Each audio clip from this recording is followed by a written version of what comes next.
Okay, so welcome to Beginner Essentials, everybody.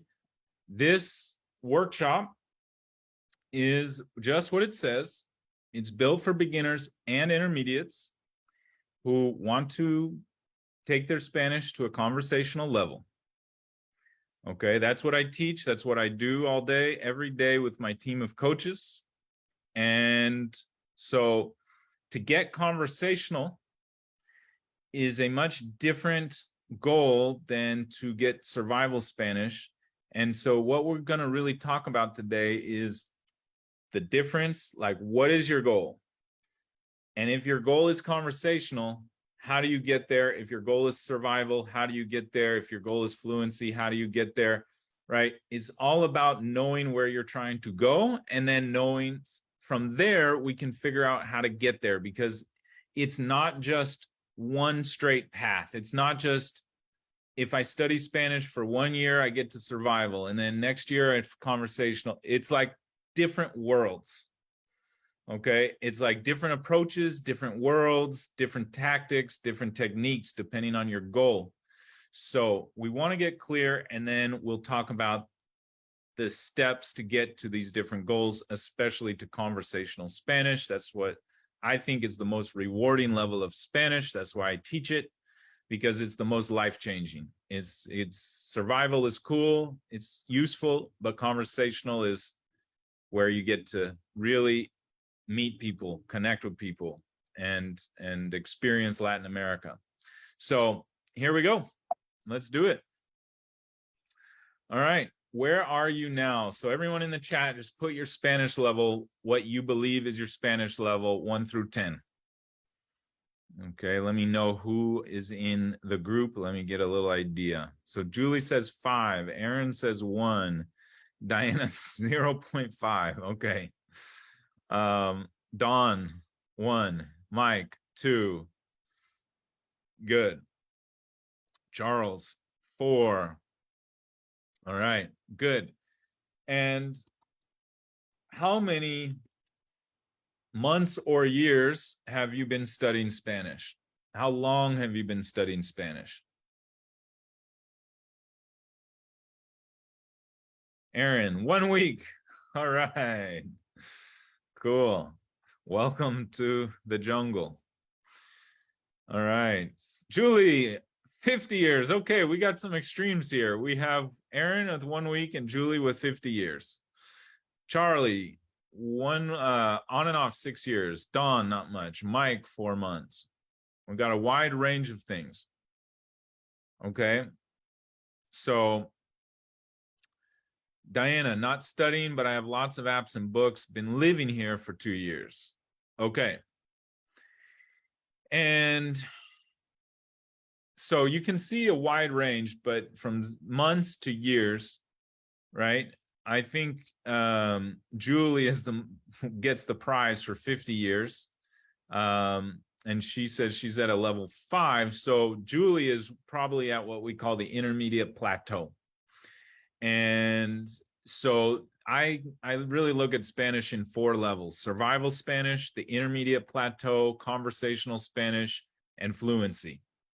Okay, and survival and intermediate plateau, practically speaking, are not much different. You kind of are able to get what you need. But conversational is a different world, and fluency is a different world. So we'll get into that, but cool. All right. So welcome to the jungle. Bienvenidos a la selva. Okay, that's where you are. This is you right now. Okay, some of you have taken a few more years in this jungle. Some of you may have carved a pathway in this jungle. Some of you have no idea and you're just entering it. Okay, but this is Spanish, and it's a very vast and big world.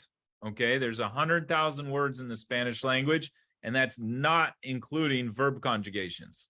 You add those in there and it's like 10 billion. Okay, so there's a lot of words to learn.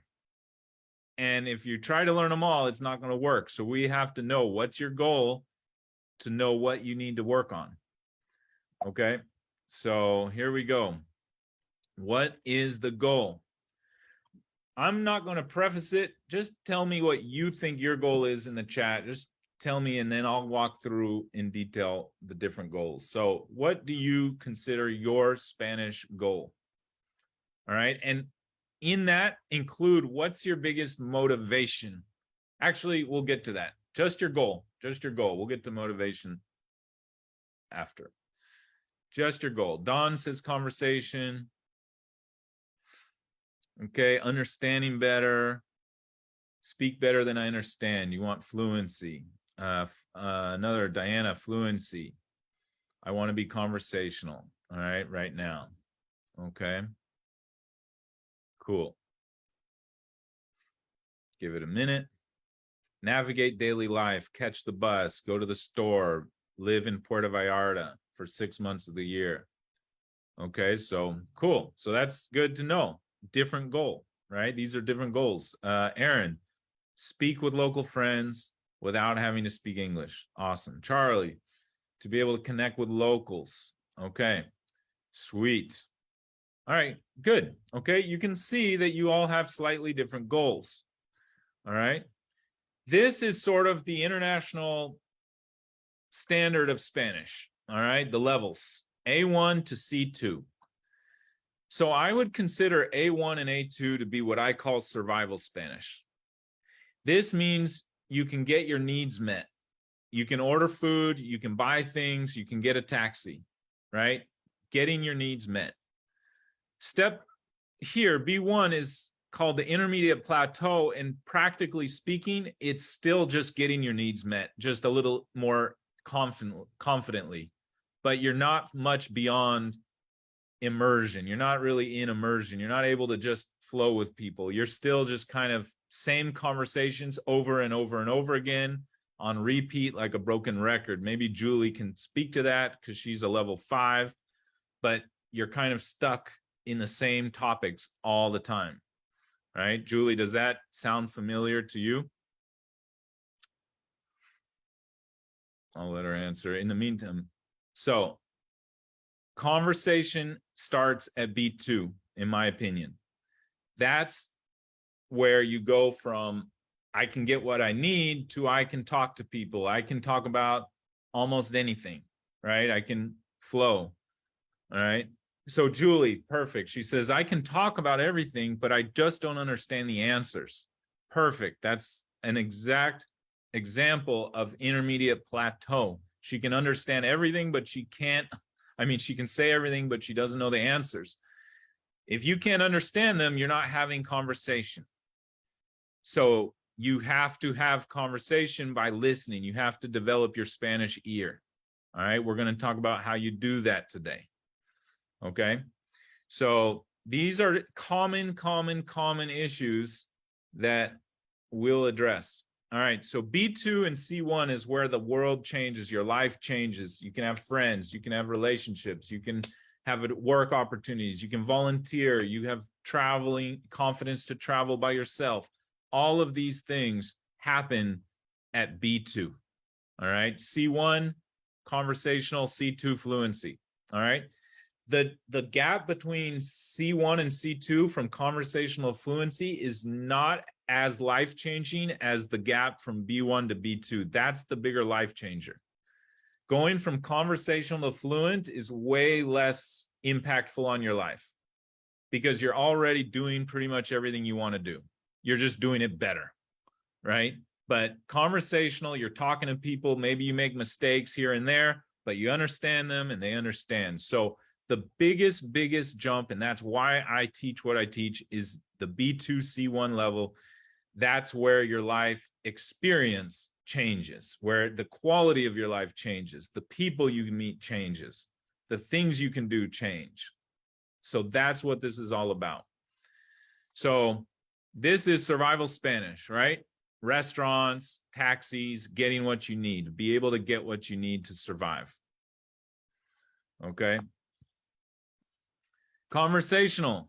Okay, this is actually in Medellin. I forgot who was in Medellin. And Julie asked, how long does it take to go B1 to B2 if immersed in the culture? We'll talk about that, Julie. Good question.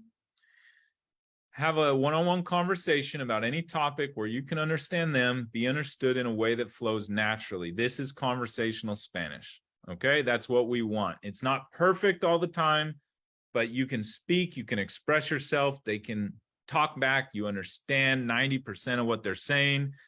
You're in the conversation, you're not an outsider. Okay, and then fluency. Okay, and I just put this, the most interesting man in the world, because if you want to go for it, you can, fine tune the details, right? And so here we go. So now you kind of got your goal. Before you figure out your how, you've got to tap into your why. All right. Why is this important? Because you need motivation to follow through on any goal. I don't care what it is. Spanish is no different. In conversational Spanish, people look at it as usually underestimate it. Most people underestimate what it takes to be conversational, and they just show up. They do Duolingo for forever. They do a tutoring once or twice a week, casual. They think, oh, I live here in Puerto Vallarta and I'll just kind of hang out, and then one day I'm going to speak Spanish. No, it doesn't work that way. No, don't do that. Okay, there's a million expat gringos that you have seen. I bet all of you know them, who have been walking around Mexico or Colombia forever for 20 years or 30 years, and they don't speak 2 words of Spanish. How many of you, just put yes in the chat if you know some people like that who have been in Latin America for like decades and still can barely order a drink? Okay, I think everybody knows these people. And it is living proof that you cannot just quote unquote immerse and learn Spanish. It doesn't work that way. Right? So, and the reverse is true in the United States. I see a lot of foreigners from all the countries. Sometimes they stay in their communities and never learn English. This is human beings. To learn a skill, you have to study, you have to focus, and you have to make it a priority. And if you don't know your why and you're not super motivated, you are going to quit. And then you will not get there. And then you will just say, oh, I couldn't do it. But in fact, you can do it. You just didn't put in the amount of energy and time that it takes to do it. So you've got to find the motivation. Okay, what's your motivation? Here are some choices. You can add your own. Take a look at this list. And then everyone type in the chat, what are your motivations for learning Spanish? Okay, friends, dating, family, in-laws, spouses, travel, adventure, immersing in the culture, daily life, ease of living, okay, getting things done, daily tasks, survival, work opportunities, volunteer opportunities, moving, buying a home, fixing your home, taking care of your home, safety, emergencies. Okay, I have students who had serious accidents, car accidents, health emergencies. They got lost, they lost a passport, things happen, right? And if you don't know conversational Spanish, those emergencies can be way, way, way more complicated for you. So being prepared is a great reason to learn conversational Spanish, just for your safety. And then finally, just respect. I want to respect the locals. I'm in their country, I'm in their home. This is not my home. This is their home. We're coming there and we're bringing our money. So we get the oceanfront beaches, but we're not learning their language. That's a big pain point for them. They hate it. I'm just telling, I got chewed out the other day by a guy who said, for this workshop, I posted in a group in Tijuana, expat group, and he chewed me out. He said, what kind of a gringo is teaching Spanish? Like whatever. And I explained to him, I said, this is what I do. And I have a team of native speakers and we work together and I do this and they do that. And he was so thankful. He's like, thank you. He's like, because too many gringos are not learning Spanish and it annoys me. right? And it bothers me. It is something they have to adapt to all these people in their country. And I can't stress this enough. They are not native English speakers. It takes energy. It exhausts them. You know, if you had to go to your job every day and speak in a non-native language, it's exhausting, right? So you are doing them a favor when you learn Spanish, right? It's really, really, really powerful. And they are, on the flip side, they love you if they see that you are progressing more than the average tourist. They will welcome you to their home. They will embrace you with open arms, like extremely hospitable people, right? In Latin America, just community oriented and fun and passionate and energetic. All those things are true, and you will feel that. So there's just a huge reward for all these reasons. So let's go through. You guys have put in. So Aaron says, Dawn, I'm going to go to Dawn. Dating, working, good. Watching Mexican cowboy movies and wanted to speak Spanish. That's awesome. Learn a language, travel, safety, says Aaron. Friends, good. Daily life, immersion, Mike. Diana, this is your home. You're a wordsmith. I want to attend scientific seminars. That's really interesting. And think in Spanish. That's really, really interesting. I don't know if I've heard that answer before, so I applaud you. Go to Guadalajara, a lot of universities there. Good. Mexico City and Guadalajara have some great universities to go check out some seminars. Probably everywhere does, but those two cities for sure. Charlie, friends, travel, culture, daily life, safety, respect. Julie, keep your brain sharp. That's a huge thing. As you get into your 40s, 50s, 60s, 70s, and beyond, this is one of the best things you can do for your brain. Health-wise, memory-wise, it's a muscle. You exercise it, it'll last longer. Charlie, I'm a guest in their country, and Julie, it's been my dream. So tap into this, write this down and put it somewhere visible when you're studying, that you just remind yourself, make a little vision board, put pictures up, remind yourself of what's the reward, because let's be honest, maybe 1 out of 1,000 people loves grammar. Okay, you're not doing this because you love grammar. You're doing this for the reward. Okay, you're doing this for that friend. You're doing this for that relationship. You're doing this for that person you're going to meet, that opportunity. So keep that in the front of your mind when you're doing these hard days, when you're struggling and you don't want to do it and you're like, I'd rather go to the beach. I don't want to study, right? Remember your why. Okay, this is so important. And if you have the goal, your what, and you have your why, then we can talk about the how. Okay, how do we get there? So imagine you're going to go on a trip. All right, I'm in Los Angeles and I want to go to New York. Okay, I have some choices. If I'm in LA and I want to go to Santa Barbara next door, I have different choices. Okay, so depending on where you're going, you have different options, right? And the same is true with Spanish, right? I'm not going to walk to New York. All right, you have to find the right vehicle and the right path as well. The path will be different, the route will be different.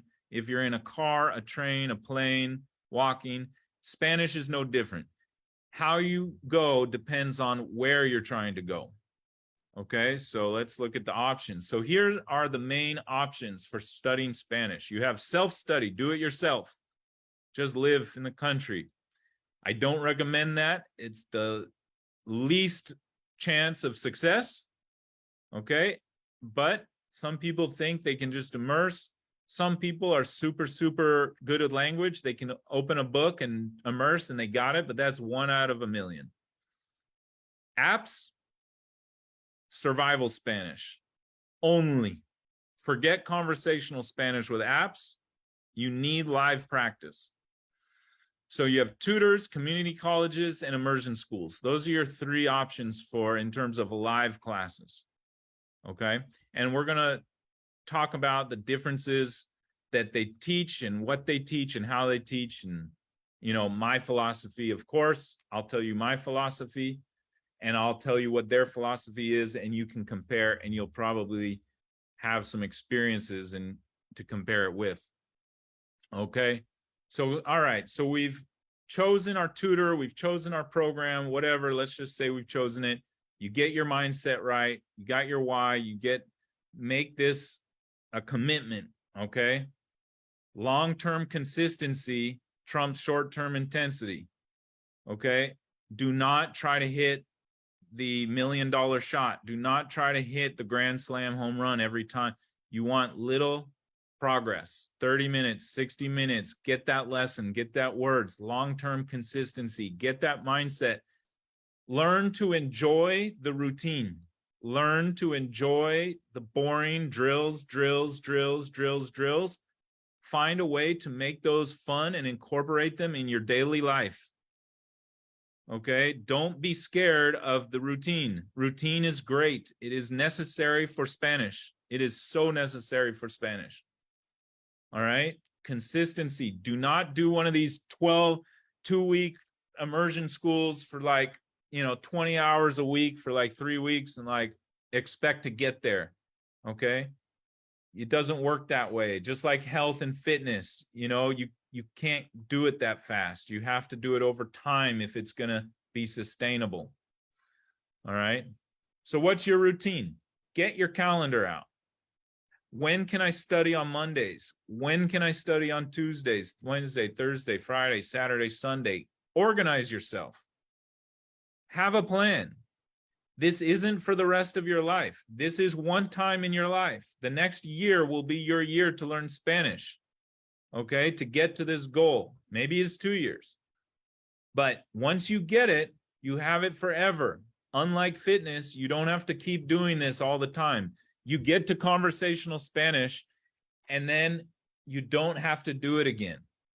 Okay, from there, you can immerse, you can always get better, but make the commitment as long as it takes. Set a routine, set a schedule. All right. Most of us are not used to going to school. We've been out of school for decades. All right. Get back in the school mentality. School is good. It's not a bad thing. Right. Having a little routine is not a bad thing. Set your expectations. How long is it going to take me to reach my goal? All right. Before I show you that, I'm going to ask you a question. Let's pretend that you found the perfect teacher, okay? And you're sitting with them for an hour every single day, 1 hour, okay? And they're great, they're the best, they have a great curriculum every single day. What is your personal expectation? How many months or years or days is it going to take you to reach your goal in your mind? What do you expect from yourself? 1 hour a day with a teacher. How many days or months or years would you say, I think I can get conversational in this amount of time. I'm pretty confident I can get conversational in this amount of time. If someone made a bet with you and said, okay, you get 1 hour a day, it's $1,000 bet. How much time do you need? Okay, Dawn says 1 year.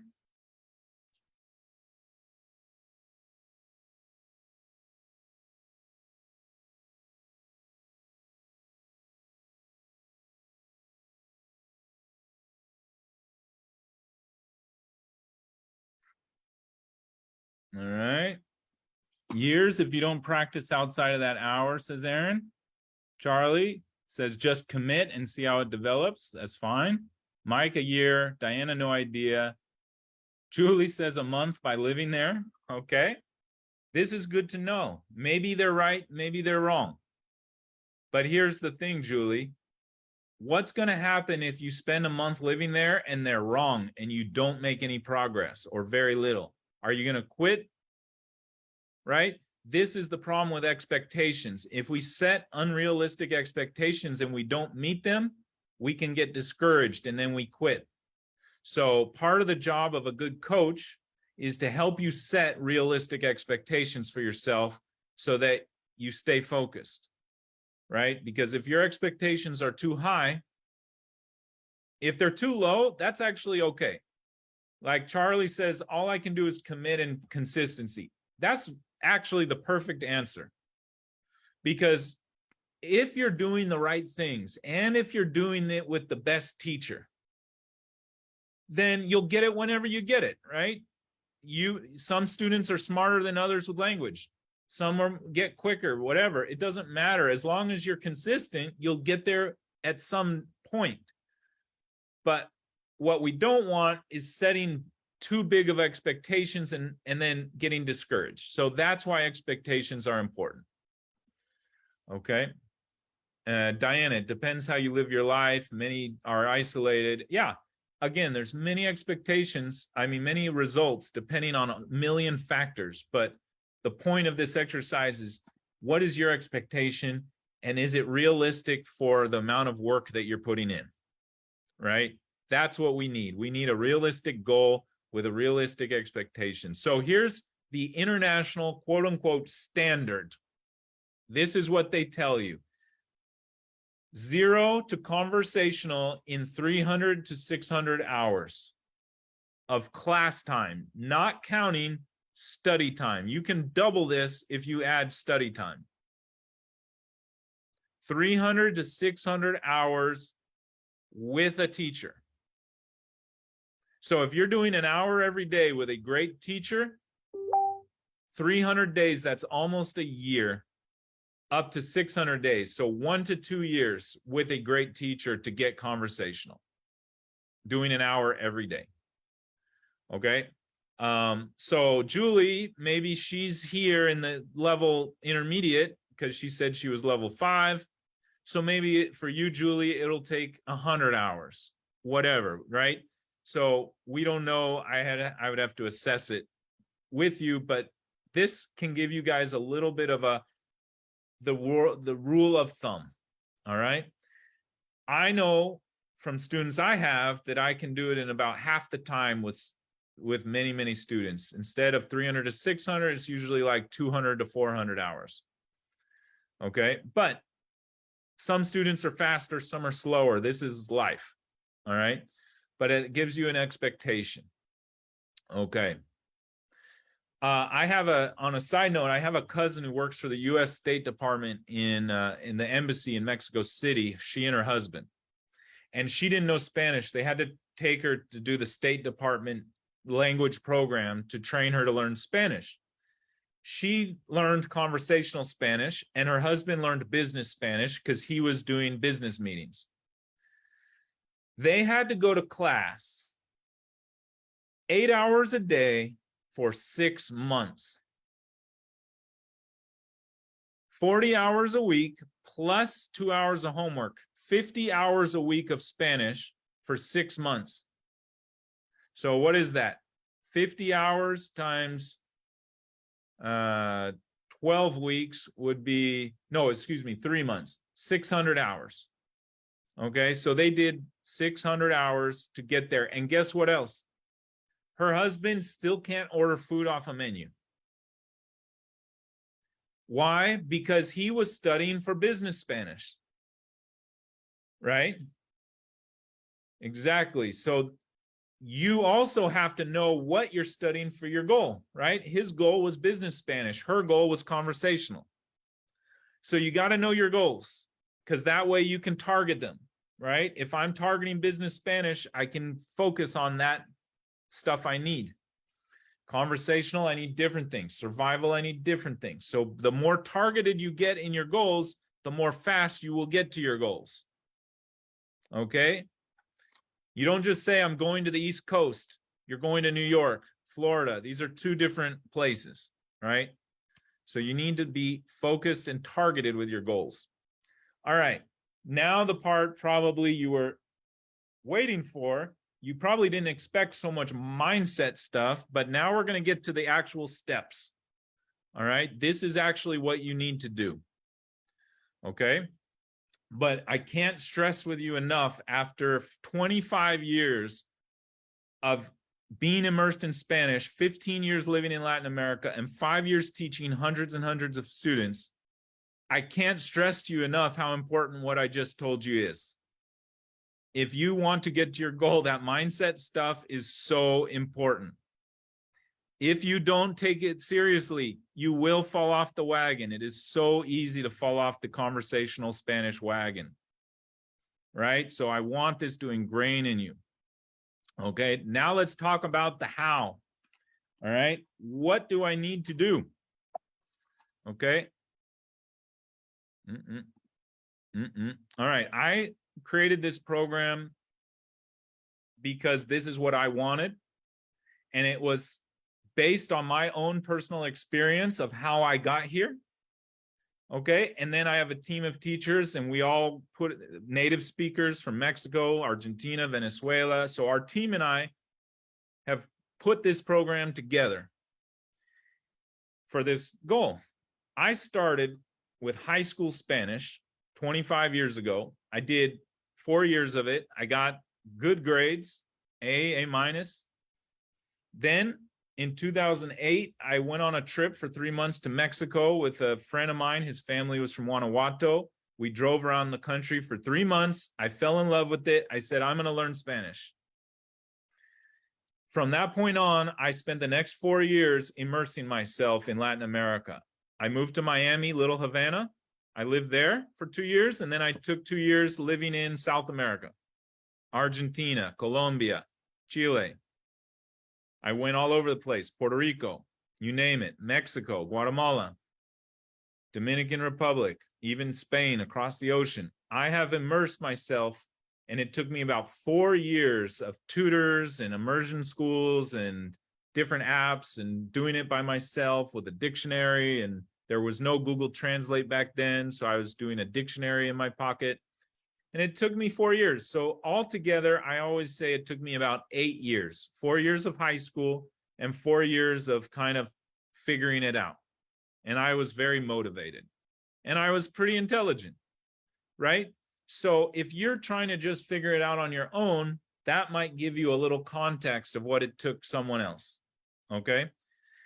Then I packaged it into lessons. I started teaching, tutoring roommates and friends, and then I got a job at a college in Puerto Rico, and I taught college students in a gap year program in Puerto Rico, and then I created my own program online, and that's where we're at today. Okay, so this is coming from experience. So that was conversational. This was my girlfriend, and when I got conversational, I got a girlfriend who didn't speak English, and that was my moment. I said, yeah, okay, I got it, right? That was like my aha, this is what life is when you speak Spanish. So here is what you need, okay? Here's the goal for conversational Spanish: to have a one-on-one conversation on any topic where you understand them, you're understood in a way that flows naturally.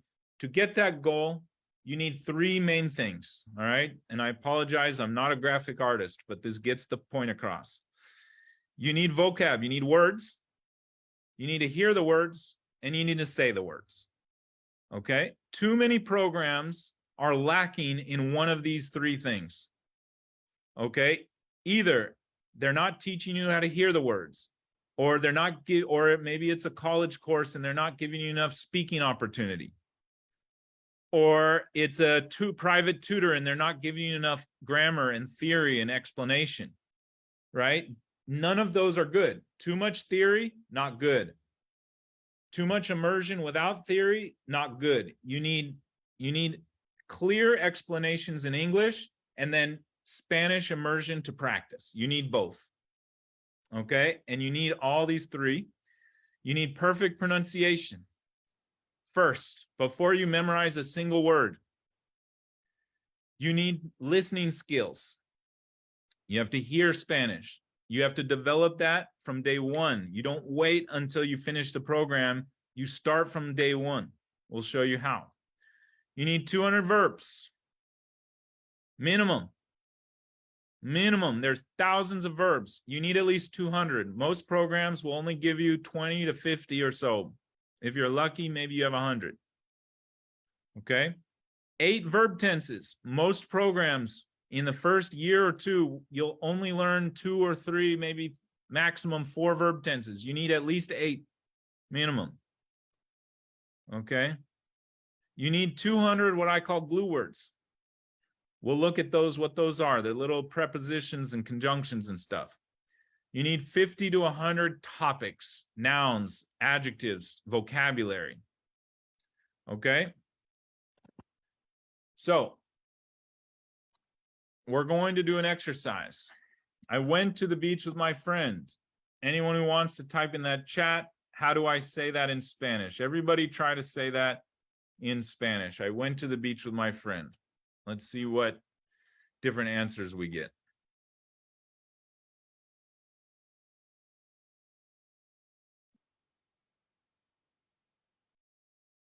All right, Aaron, a la playa con mi amigo. Okay, cool. Yeah. Not bad for 1 week. All right, Diana, yo blank a la playa con mi amiga. Charles, fue a la playa con mi amigo. What else?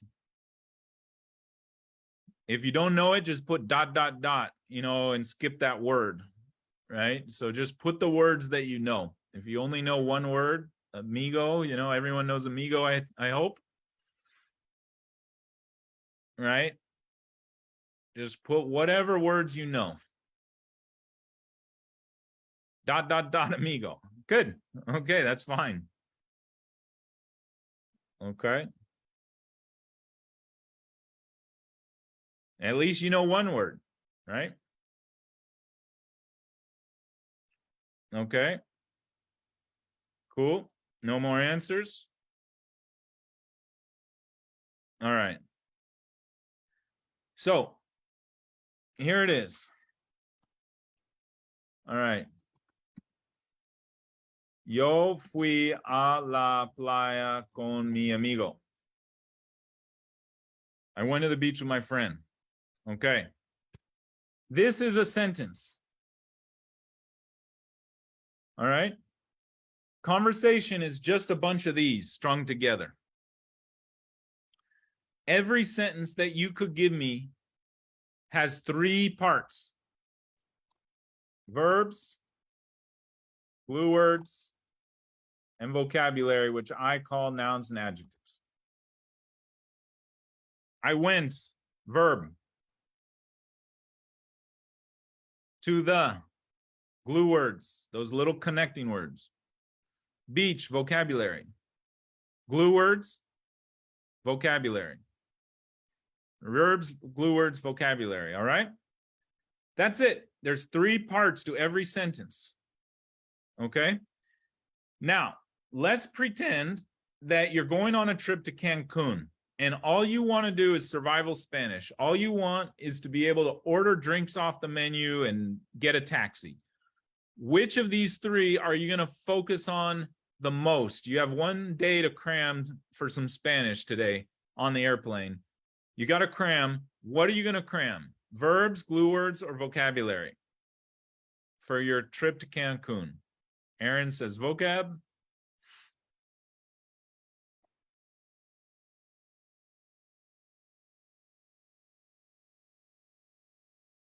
Don agrees, vocab.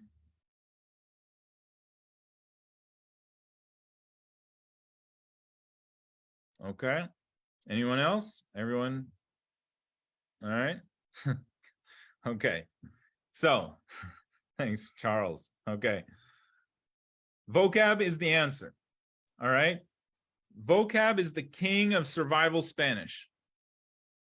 All right. If I'm in a restaurant and I don't know anything, at least I know cerveza, agua, tacos, right? If I'm in a taxi, playa, hotel, restaurante, right? Vocabulary is the king of survival Spanish, and every program in the world, community colleges, immersion schools, apps, Duolingo, you name it, they focus on a lot of vocabulary for beginners. Why? Because it has the most instant gratification. And if I were teaching survival Spanish, I would do that too. I'd give you guys a ton of vocab. Now let's talk about conversation. Blah, blah, blah, blah, blah, blah, blah, blah, blah. Okay, you're listening to somebody speak, your neighbor, blah, blah, blah, blah, blah, blah, blah, blah, blah. You want to understand them. What should you study the most to have the best chance of understanding them? Verbs, glue words, or vocab? What would be your priority? What would be the most important thing? Aaron says verbs. Diana says verbs.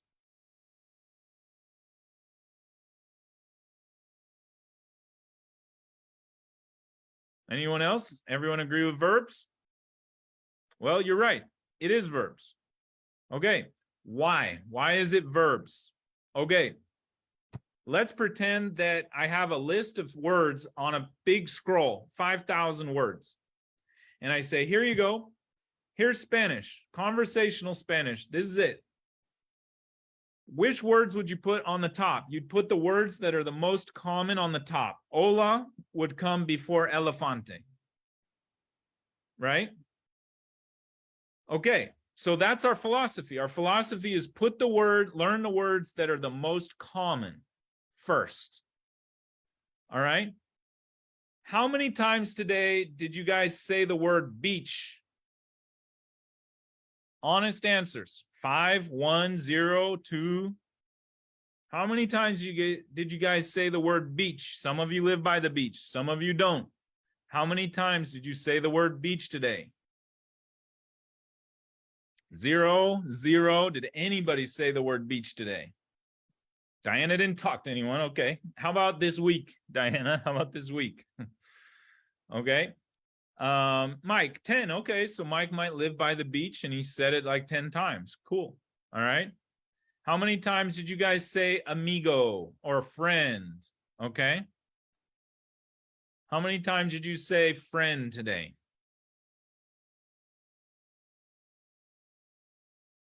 Zero, 3. Right? 0. Okay. 1. Okay. So you get my point, right? Not a lot. How many times did you guys say go today in some form or another? I'm going to class. I'm going to this workshop. Have you gone? When are you going? I'm going to eat. I'm going to watch the movie. Have you gone? Did you go to watch the movie? All right, go. Will you go to do this? Will you go to that? Are you, right? Many. Go, go, go, go, go. It's everywhere. You use it all the time. Okay? So how many? Diana says none because she didn't speak to anyone today. That's different. How about when you did speak? This week, go. I would question that. I would very, very question if you didn't say go this week in some form or another. This word is everywhere. I'm going to do this. I'm going to do that. Have you gone to do this? Have you gone to that? Do that. Okay. Go, go, go is everywhere. How many times did you say to the or the this week? Many, many, many, right? So you guys get the point. All right. There are 6 words in this sentence. 2 of them are vocabulary.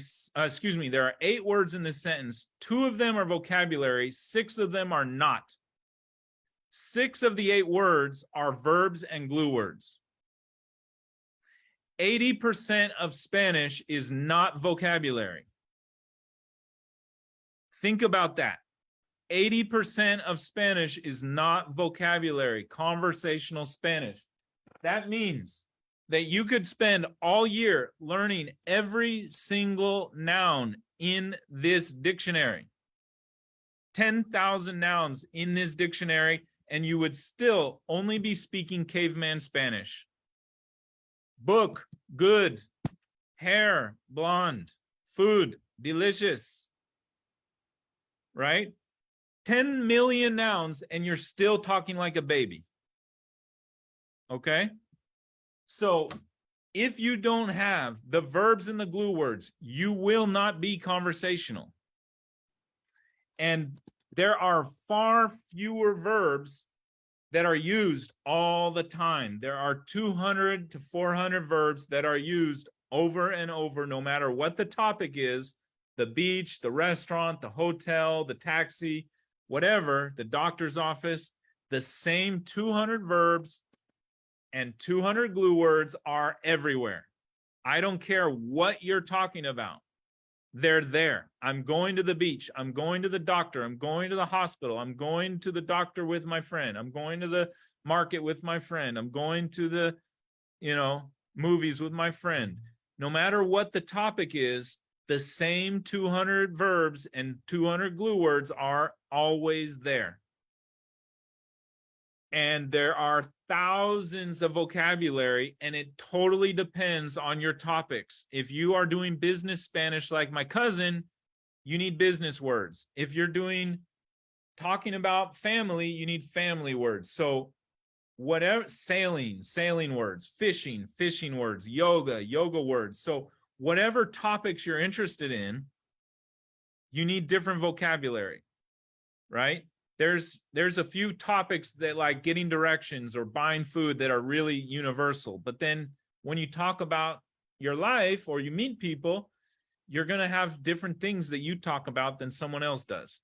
But everybody talks with these same 200 verbs and 200 glue words. And this is where we flip the model of Spanish on its head. We turn it upside down. So in addition to verb, you need verb tenses, and you need 8. You do not, every program, Duolingo, Warren Hardy schools, all the apps, all the immersion schools, community colleges, high school programs, every curriculum I've ever seen in the Spanish language starts with the present tense and the pretérito tense. They all do. The past pretérito. Those are the 2 hardest tenses in the world in Spanish. Out of the 8 tenses, the future, the conditional, progressive, they're all easier than the present tense. And we'll talk about why in a minute. The present tense is harder because it has way more irregulars. So if you don't know 8 tenses, you're not, think about a dinner party. Hey, what'd you do yesterday? I went to the movies. Oh, what are you doing tomorrow? I'll probably go to the beach. Have you cooked dinner yet? Oh, I'm cooking right now. None of that was the present tense. If you're sitting there doing a bunch of vocabulary in the present tense, like 99% of the curriculums that exist in the Spanish world, you will talk like a baby forever. You will not understand what's being spoken. You will be lost. You will not understand conversation. It'll be blah, blah, blah, blah, blah forever. So you have to have 8 tenses. You have to have 200 verbs and 200 glue words. And then the vocabulary is easy. I can give you a stack of animals, right? And you can memorize a picture of animals. I can give you a stack of foods, pictures of foods, you memorize the foods. Vocab is the easiest thing to teach, but it's the least powerful in terms of conversation. It's the easiest thing for you to figure out on your own as well.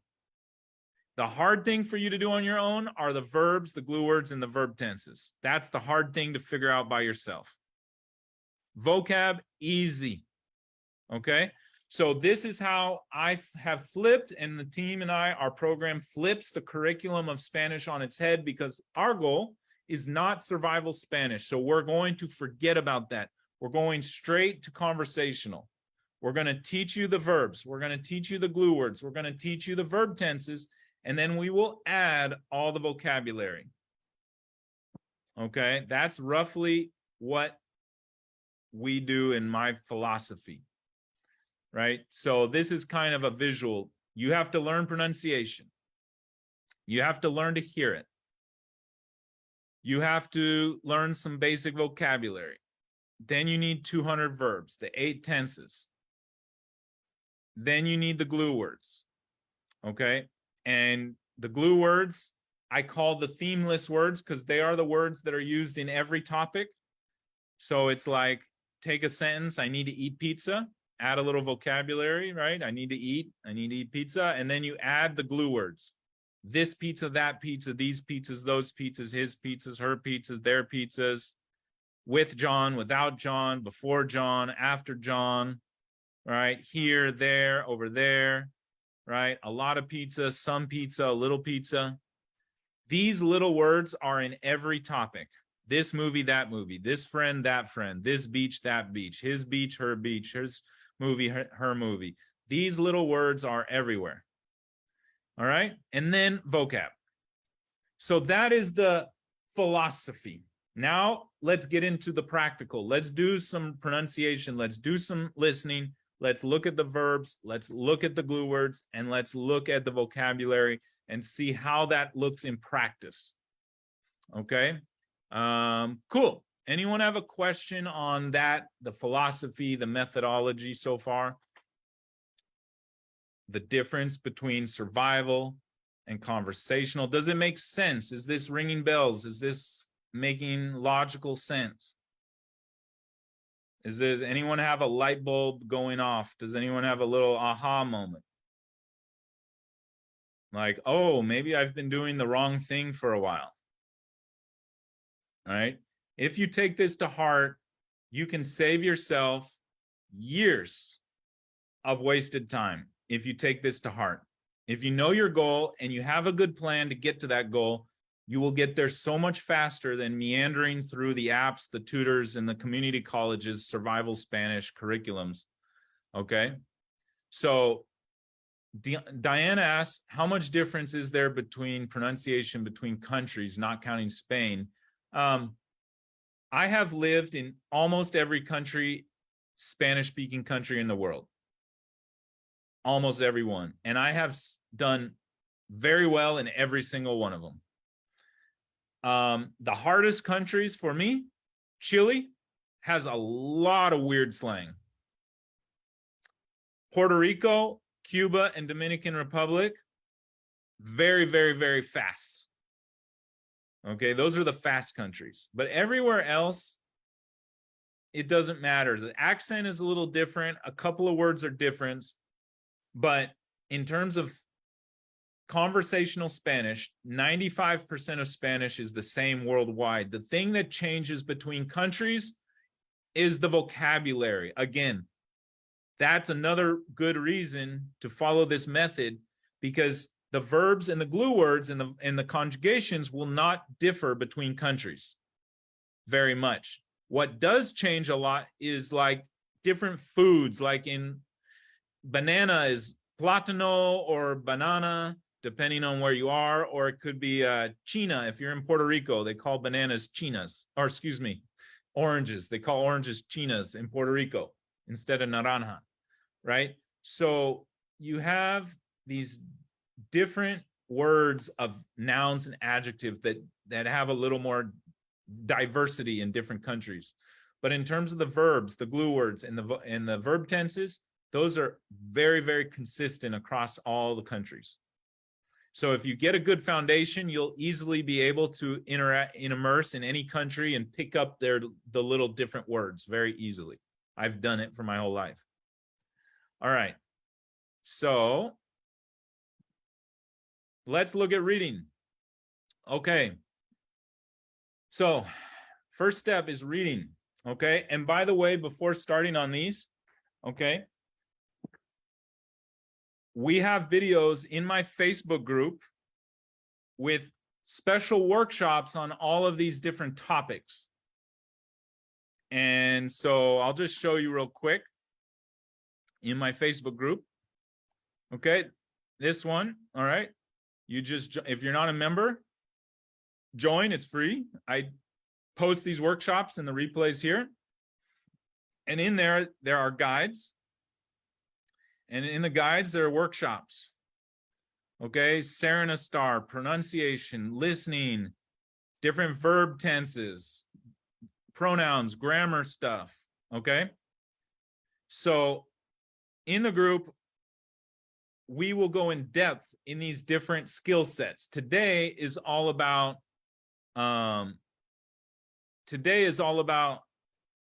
or like a plan, like a clear vision, right? Like knowing what to do.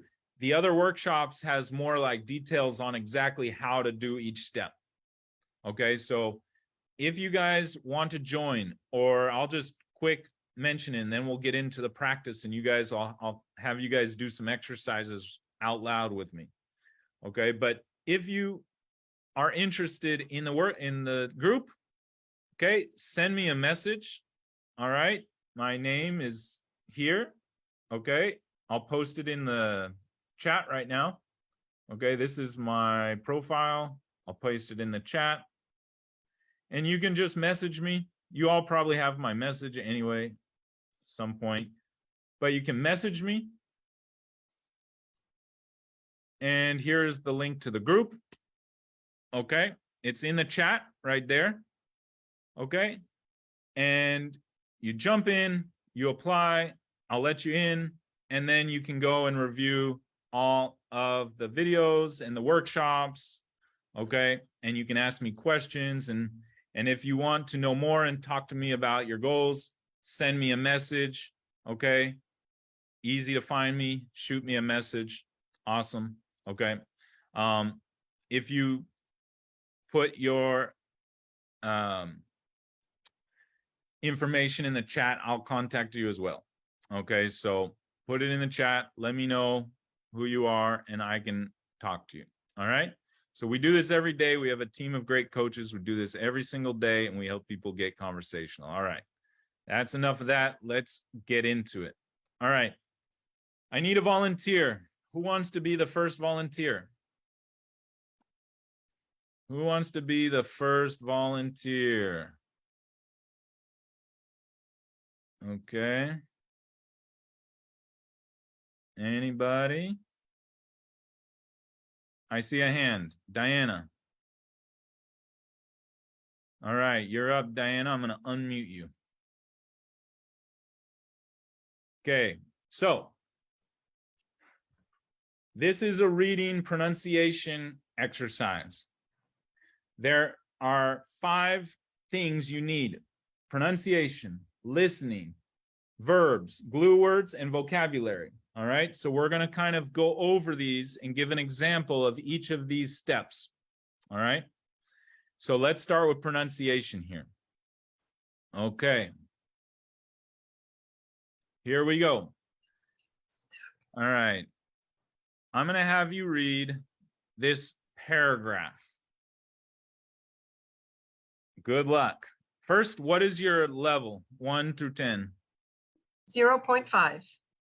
Perfect. Start with the first sentence then. Let's just go there. If you were more advanced, maybe I'd punish you more. But I'll go easy on you, beginner.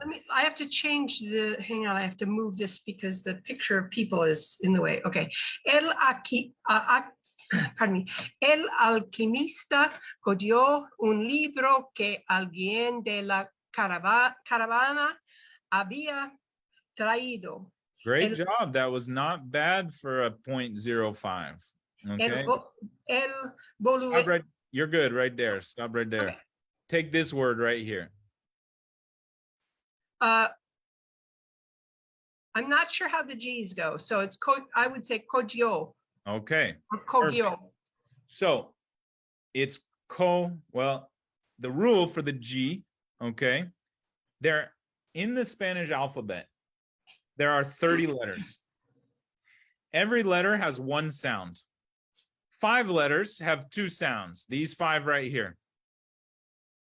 If you learn the rules, you can read anything. And it is a travesty that people don't learn to read Spanish in all these different programs. I mean, high school, colleges, immersion schools, Duolingos, apps, tutors, you name it.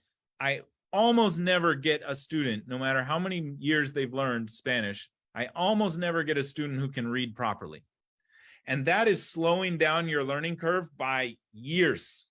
It's like walking through the mud with chains on your legs, right? Every time you go to a restaurant or walk in the street, there are signs to read all around you where you could be learning words. But if you go and say Kogio to somebody, they're going to have no idea what you just said. Right? And so the opportunity to learn is lost if you don't know how to pronounce properly. Right? So pronunciation is the first thing you should do, and it's a phonetic language, unlike English, where it's like there, and there. Spelled this differently, sound the same. That never happens in Spanish. Spanish is a phonetic language. It sounds how it's spelled. If you learn the rules, you can read it. And if you can read it, it'll expedite your learning curve light years. So you'll go to the pronunciation workshop in our guides and watch that, and that will help you immensely with pronunciation. But for right now, just a couple of tips. So in Kogio, as you said, the G, the Spanish hey, has two sounds. It's called the hard G, prologo. Okay, like a G, that's a hard G. And a soft G, it's called like an English H. So this would be hey and he. So anytime the G is followed by an E or an I, it always sounds like an H. Hey, he, kohio. Hey, Kohio. he. So try this word again. Kohio. There you go. Okay. Anyone else want to try? Good job, Diana. Okay. Anyone else want to try reading a sentence? Try your wits. Okay. Erin raised her hand. Good. And then Charlie, did you raise your hand? Well, let's do Erin first. Okay, because I see you all the time, Charles. But you can definitely take a turn. I just want to give everyone a shot. Erin, you're up. So let's do the next sentence. And I know you're a beginner too, right? Perfect. Okay. El volumen no tenía tapas, pero consiguió identificar a su auto. Oscar Wilde. Good. Pause right there. Yeah. Say this word again. Identificar. Good. So the other mistake that everybody makes are the vowels. Spanish vowels are one of the biggest tripping points for people with reading and pronunciation. A, E, O, U. Say that, Erin. A, E, O, U. When you see those letters, that's how they sound.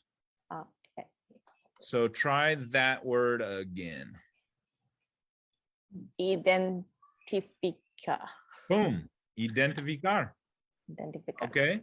This is what I call turning on your Spanish brain.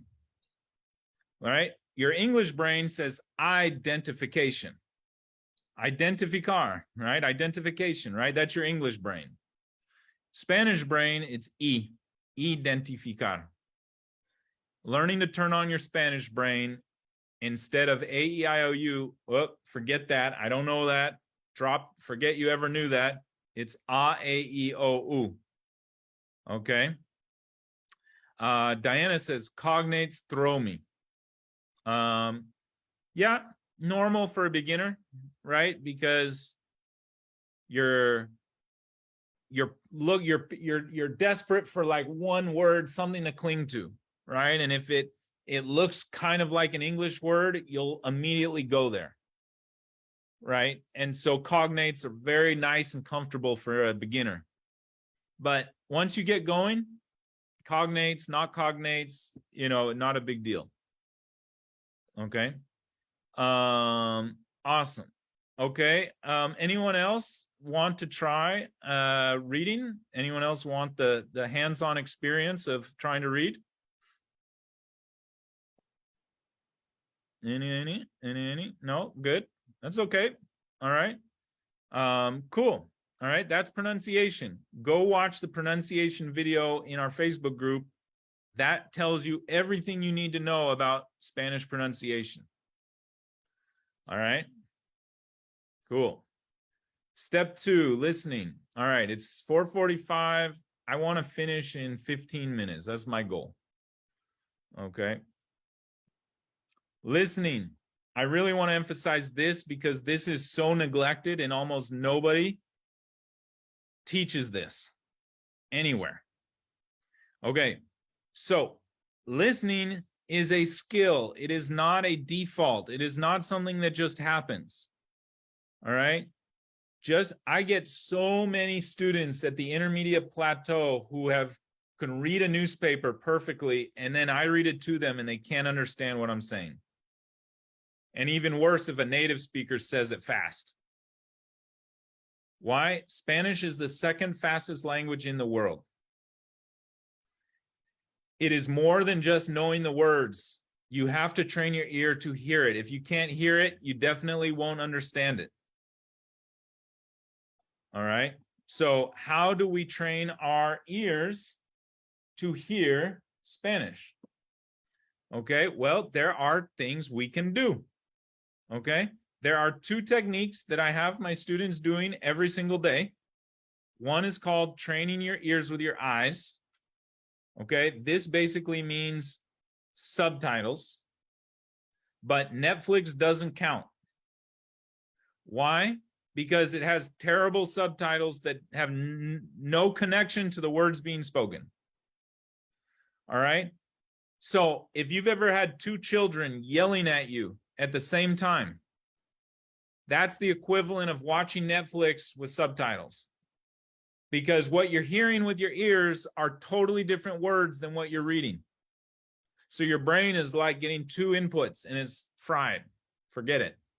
Okay. You need videos, music, audiobooks that have accurate subtitles that your eyes can follow along. Okay, so I'll just read this to you right now. Okay, actually, I'm going to do this first without looking.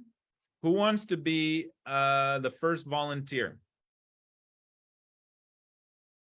Okay, actually, I'm going to do this first with looking. Okay, here we go. I'm just going to read for a minute.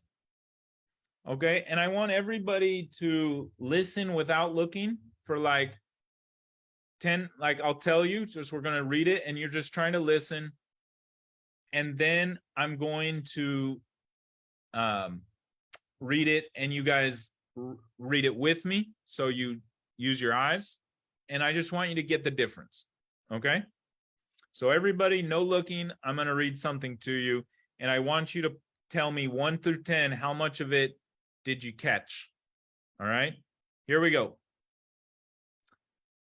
A veces llega la lluvia para limpiar las heridas. A veces solo una gota puede vencer la sequía. How'd you do 1 through 10? How many words did you catch? Any words? 0. Did anyone catch a word? 1 word. Aaron says 4 words. Okay. All right. Diana says do it again. Okay, we're going to do it again, but this time you're going to do it with the words in front of you. You're going to read with me. Okay? Here we go. Right here. A veces llega la lluvia para limpiar las heridas. A veces solo una gota puede vencer la sequía. Were you able to follow along? Okay, this is how you train your ear to start recognizing Spanish. Okay, you don't know the words yet, but you can start hearing words. You can start differentiating words.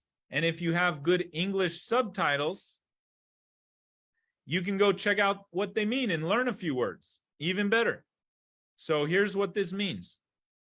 Okay, right here. Sometimes the rain arrives. A veces llega la lluvia to clean the wounds, para limpiar las heridas.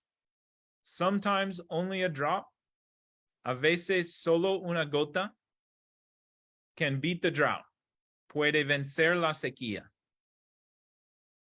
All right, so now, cool, right? Maybe you picked up a word or two. right? Now let me read it to you a third time and just see how it feels to listen to it a third time. Okay. A veces llega la lluvia para limpiar las heridas. A veces solo una gota puede vencer la sequía. Okay. Is it starting to feel a little bit more comfortable? You're starting to hear a couple more words. It's starting to be a little easier to follow. Imagine doing this for a few minutes. Imagine doing this for 10 minutes a day, right? Just a simple exercise. Your ear will start picking up words. You'll start hearing it better. Okay. Now, the second technique. Okay. Listen to hear, not to understand. Okay. Who wants to be the guinea pig? I want someone who wants to be the guinea pig.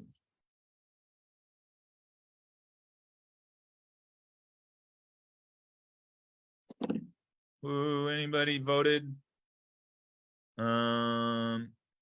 Okay. Diana, you're back. For some reason, I like punishment. Okay, good. I like it. I like it. All right. So Good. what did I volunteer for? Good. Okay. I want you to listen and repeat back to me exactly what I say. Oh. Okay. You ready? Okay. Ready? Am I supposed to be looking at the words or not? No looking. Oh, okay. All I right. unvolunteer. Here we go. Are you ready? Yeah. Si duele una pena, se olvida. Se duele something opina. I lost it. It's Okay. too much. Not bad. Not bad. One more time and then I'll break it down. Si duele una pena, se olvida. Se duele. Something opina. It's almost there, but not quite. Okay. Cool. Do you have any idea what any of it means? No. Okay. Cool. All right. Now I'm going to do it slowly. You ready? Si duele Si. Duele una pena, una pena. se olvida. Se olvida. Se Si. olvida. Se olvida. So si, your first si is an if, right? Don't worry about translations. Just be a parrot right now. Okay. Okay. You're just a parrot. It's not worried about what it means. Okay. I have to actually lip read is what I have to do. I'm trying not to look and I need to watch you. You can watch me. That's cool. Okay. Once again, si duele una pena. Si duele una pena. Se olvida. Se olvida. Good. One more time all together. Si duele una pena, se olvida. Se duele una pena. One more time. Se olvida. Yeah. One more time. Si duele una pena, se olvida. Si duele una pena, se olvida. Great. So the first time to the last time, look at the difference. Okay. You heard it. Okay. That is what people don't practice, hearing Spanish. All right. If you don't hear it, you definitely won't understand it. All right. No. You have to train. So what happens is everybody listens, blah, blah, blah, blah, blah, blah, blah, blah, blah. And they're trying to translate in their head. What did he say? What did he say? What did he say? And by the time you think of like that one word, you're like stuck on one word. Like, what was that word? What was that word? I've said 10 more words that you didn't hear. And if you didn't hear them, you definitely won't understand them. So stop translating in your head. I call it listen to hear, not to understand. Okay. So even though you didn't understand it, you heard it. Okay. And if you learn to hear Spanish in 6 months from now, you'll actually be able to hear it and understand it because you'll study these words. Okay. So, but if you don't train your ear to hear it in 6 months, you'll know the words, but you won't be able to hear them. Okay. So this, Diana says, repeat despacio. Repeat slowly. Okay. Listen to hear, not to understand. All right. Your job is, if you're listening to the radio, if you're listening to people talk, stop trying to understand them. Focus on hearing them. Make that a game. Listen to what they say, and like a parrot, try to repeat back what you just heard. If you make this an exercise, in 6 months, you will start being able to hear a whole lot better, and your Spanish will improve. Okay? So there are conversations, there are things we do with that all the time, but that's listening. Any questions on listening? Everyone, was that any helpful learning about some listening tips? Okay, this should be every day. Listening should be absolutely every single day. And the better you get at Spanish, the more important it is to keep doing that. You will benefit more, because once you've learned the verbs and the grammar and the vocabulary, now when you do your listening exercises, you'll actually understand a lot more too. And so it's just like, it's an exponential curve. It takes off, right? So the better my students get, the more listening I have them do. But as a beginner, you should be doing this with small words and small sentences. Okay, trying to go in the real world and just listen to the radio with no subtitles is like going to the gym and just picking up 1,000 pounds and thinking that's how you're going to get stronger. That's not how muscles work, and it's not how your brain works, and it's not how your ear works either. Okay, you need small words, slow words, little pieces, and slowly you get hearing bigger pieces, faster, longer sentences. Okay, so these are critical every single day, reading and listening. All right. Aaron says, what should we be listening to? Good question. All right. There is stuff that's better than others. Again, it's like relevancy. If you're listening to Shakespeare, but you're not using Shakespeare vocabulary, it's kind of irrelevant. Right. So if you're studying restaurant words and you're listening to restaurant words, that'll really be reinforcing. Okay, so in my listening video, go watch that workshop. I give you a number of sources that I use, okay, for listening. All right, good. So for the last, I don't know, I like the concept of listening to hear, okay? Yeah, so Cali Max commercials, yeah. So now for the last 3 steps, the verbs, the grammar, and the vocab, okay? My plan was to finish right around 5 o'clock, but I can go half an hour longer if you guys have the energy. Do you guys want 5 more minutes, 10? How fast do you want me to go through these last 3 steps? Do you guys, are you gaining a lot out of this? Is this valuable to you, or do you want me to rush through it? I can do it either way. We have 3 steps. We have verbs, we have grammar, and we have vocabulary. Okay, Diana says she has time. Okay, as long as a couple of you have time, I'll stay with you and we'll do it the slow way. Dawn has time. So I'm going to just take my time, probably 30 more minutes. Okay, and if you have to leave, the replay will be in my Spanish group. All right? Okay, here we go. All right, thanks, Charlie. Verbs, step 3. Okay, here we go. This is designed to scare you right here. Okay, what you're looking at are all the ways to conjugate one verb in Spanish. Hablar, to talk. Okay, over 200 ways to say one single verb. Now multiply this by 200 to 400 verbs. Imagine trying to memorize that on Duolingo. Okay, it's not going to work. You'll be doing it for the rest of your life. Okay, you need patterns. You need to know the patterns. You need a system to make this simple. The first thing that I've done is I've eliminated the tenses that aren't necessary for conversational Spanish down to 8. So out of these 34 tenses, 8 of them will give you everything you need. And then with like one quick tip, the others I can give you in like a quick second, like, okay, here's the others. You can get the others, right? But you need to study 8. Okay. Then the next tip is finding the patterns in each tense. Okay. There are tricks for the present tense. There are tricks for the preterito. There are tricks for the imperfecto. All the tenses have little tricks. And if you know the tricks and you know the patterns, you can make your life very, very much more easy. Okay.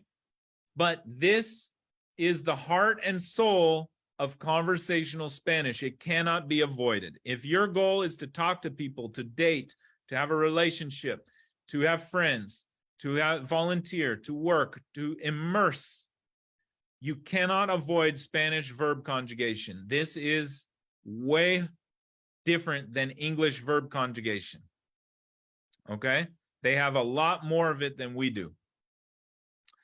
All right? So every language has their good things and their hard things. Spanish pronunciation, easy.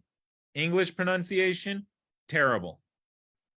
Okay? But on the reverse side, the grammar is really, the verb conjugation and verbs is very hard work in Spanish, and in English, it's relatively easy.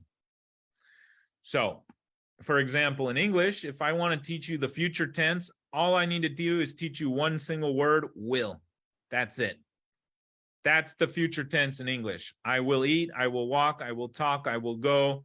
Done. Don't need to teach you anymore. Will. Spanish is not that simple. Okay? So, verb conjugation. All right? The key are the patterns. So, here is an example of one of those tenses, the past tense. In Spanish, they have 2 past tenses. In English, we only have 1. We're not going to worry about that right now. Just think of this as the past tense for now, okay? If you've studied the preterito past, cool, okay? Yeah, we can talk about that in my verbs workshops. It's also in the free Facebook group, okay? But for today, we're talking about the past tense, all right? What you have up here are called regular verbs, and what you have down here are called irregular verbs. Every tense, the past, the present, the future, etc., they have their own set of regulars and irregulars, and you have to learn them separately. First, you learn the regulars, they follow the rules, and then you learn the irregulars, they don't follow the rules. Okay? Why is the present tense the hardest tense to learn in Spanish? Because it has the most irregulars. And this is the easiest tense to learn in Spanish because it has the least irregulars. So we're going to learn it right now. Okay? Here we go. Past tense. All right? Let's start with the regulars. Okay, why do I have 3 verbs up here? These are examples. These are examples of regular verbs. Hablar, comer, vivir. In Spanish, they have 3 types of verb endings. The AR verbs, the ER, and the IR verbs. So hablar ends in AR. Comer ends in ER, and vivir ends in IR. Okay, so we have hablar, right? That means to talk. Okay, if I want to conjugate this verb in Spanish, the first step is take away the ending. And then you put on a whatever ending. That's how Spanish works. So if there are 8 verb tenses in Spanish that you have to learn, that means there are 8 endings that you have to learn. Make sense? Okay, each verb tense has a different set of endings. Okay, so 8 verb tenses, past, present, future, etc. 8 verb endings. Okay, now within every tense, there are always 3 verb types, the ARs, the ERs, and the IRs that can have the same endings or different endings. So we just put them all out there, and sometimes they're the same, sometimes they're different. Okay? So let's look at this case. Okay? In this case, the AR verbs, the ending is aba. Everybody say that out loud, aba. Okay? If it's not an AR verb, the ending is ia. Everybody say ia. Aba, ia. If you can remember those 2 words, you can speak in the past tense in Spanish. Congratulations.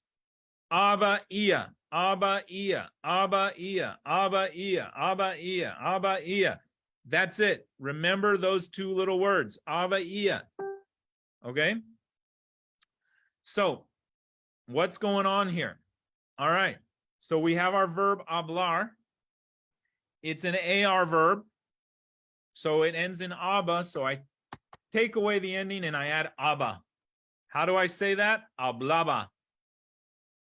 Yo hablaba. That's it. Everyone loves it. Loves how it sounds. It rolls off the tongue. All right. Hablaba. Yo hablaba. I talked. Okay. Yo hablaba. I talked. Okay. Let's do a few ARs. Mirar means to watch. Everybody put in the chat, how would you say I watched? I watched. Everybody put it in the chat. Aaron, good. Diana, good. Okay. Don and Mike, if you don't know or you're just watching, Don, good. Good. Yo miraba. Okay. I watched. Okay. Cocinar. Good, Mike. Cocinar. I cooked. To cook. Cocinar. I cooked. I cooked. Aaron. Good. Diana. Good. Everyone got it. All right. Good. Yo cocinaba. Little typo in there, Mike. You said cocinaba. It's cocinaba. Good. Cocinaba. Yo cocinaba. I cooked. All right. Escuchar. I listened. I listened. To listen. Escuchar. I listened.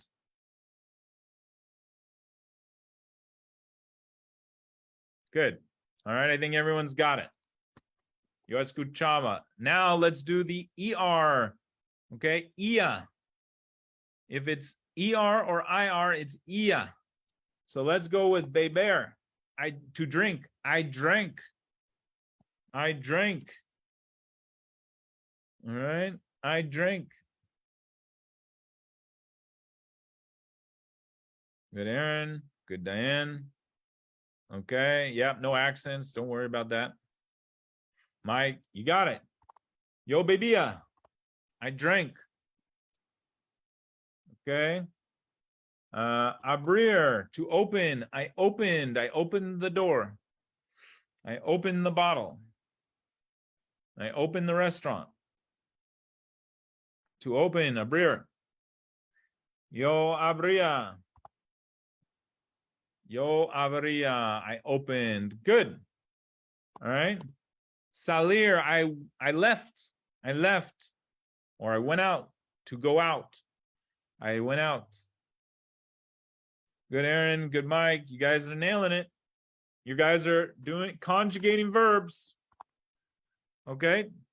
Good. That's it. Abaia. And guess what's so great about that?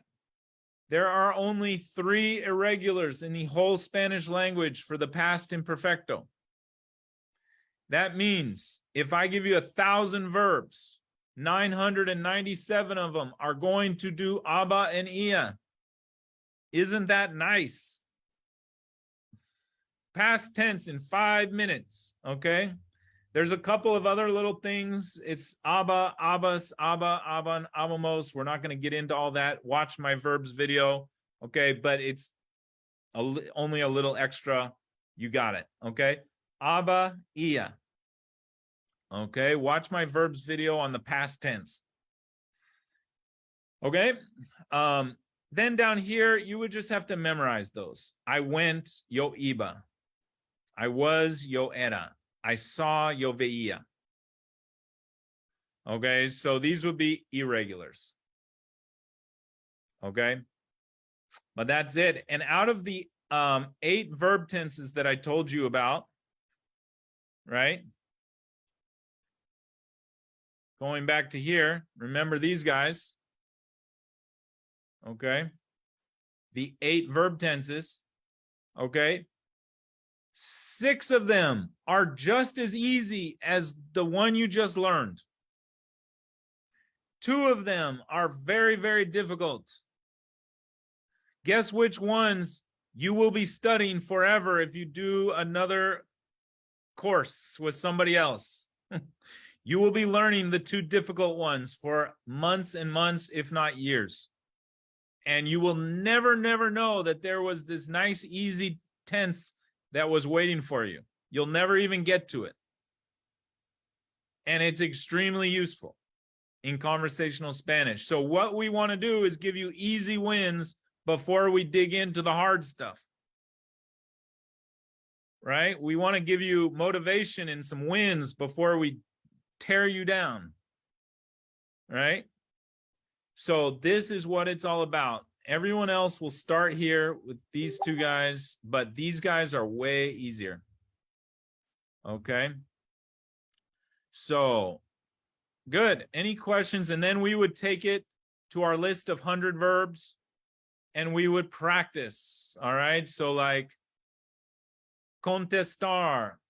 All right. I answered the telephone. Yo contestaba el teléfono. Llegar. I arrived at the airport. Yo llegaba al aeropuerto. Preguntar. I asked a question. Yo preguntaba una pregunta. Okay. Creer, to believe. I believed the story. Yo creía la historia. Traer. I brought my bag. Yo traía mi bolsa. Comprar. I bought a shirt. Yo compraba una remera. Okay, so what we do is every day we have classes going where students are doing verbs all the time. That's all we're doing in that verbs class. You're just doing verbs. Past, present, future, conditional, progressive, etc., etc. Okay? Yo contestaré el teléfono. Yo estoy contestando el teléfono. Yo estoy cocinando. Tú estás cocinando. Yo he cocinado. Tú has cocinado. Yo cociné. Tú cocinaste. All right. So we play around with all of these different verb tenses with 100 verbs. And then we do the same thing with 200 verbs. And then boom. Right. Now you've got your verbs. Okay. That's like a huge, huge heart and soul of conversational Spanish. All right. Step 4, glue words. Any questions on verbs and verb tenses? Making sense? Some light bulbs going off? Making some clarity, helping you get clarity about what your journey is, what that jungle you're about to enter in, what you have to look forward to. Okay, a lot of verbs, a lot of conjugation. Okay, here we go. Grammar, glue words. Okay, these guys are very short. These are not long lessons. Maybe 1 or 2 of them are very difficult, like pronouns, very difficult. But most of them are like this, very short. Okay, so this one is called which taco. This, that, these, those. Okay. this, that, these, those. 12 little words. Okay. Along with the pizza, the taco, a pizza, a taco, this, that, these, those tacos, these pizzas. Okay. Esta, este, estes, estos, esa, ese, esos, esos, aquella, aquel, aquellas, aquellos. These 12 little words are everywhere. You almost can't hear a sentence without hearing these. Right? So these are way more important than playa, beach. Right? Because these are way more common in conversational Spanish than playa. Okay. So if you're writing like mad and you're taking notes, awesome. And if you're highly motivated to learn, I would recommend sending me a message and we talking about setting you up, creating a plan, joining the program, because these are good little samples, but there are more stuff. There are a lot of steps. I'm giving you good guidance right now so you kind of know what not to do. And you kind of can start doing some things, reading and listening and a little bit of verbs. But if you really want to make progress, you have to have a good system. Send me a message or put a contact in the chat. I can get in touch with you. Okay. Phone, email, Facebook, anything, I'll get in touch with you. Okay. So esta, este, estos, esos, esa, ese, esos, esos, aquella, aquel, aquellas, aquellos. So you would memorize this. Okay. And then you would come to class and practice. All right. So in a sense, okay, who wants to be a little guinea pig here? All right. Aaron, did you raise your hand? Was that a hand up or okay? Don, Mike, you guys want to be guinea pigs? Let me know. Okay. All right. Cool. So you're going to talk about this telefono, that telefono, that telefono over there.